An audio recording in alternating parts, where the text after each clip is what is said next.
नमस्कार मित्रांनो, श्रावण शुद्ध पंचमी हा नागपंचमी म्हणून साजरा केला जातो. सनातन धर्मामध्ये पुरातन काळातील एक कथा आहे.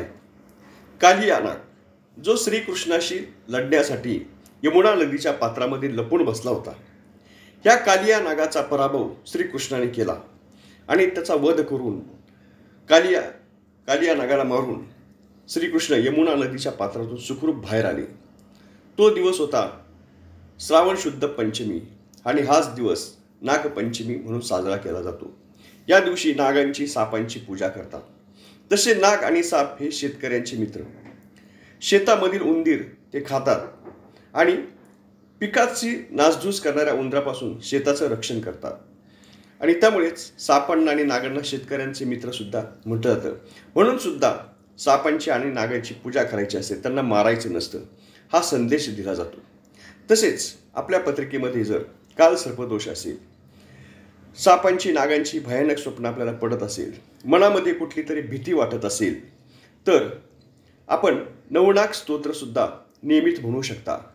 ते पुढील प्रमाणे: अनंत वासुकी शेषम पद्मनाभंच कंबरम शंखपालम धृतराष्ट्रं च तक्षकं कालियं तथा एतानि नवनामानि च महात्मनां सायंकाले पठे नित्यं प्रातःकाले विशेषतः तस्य विषभय नास्ति सर्वत्र विजयी भवेत.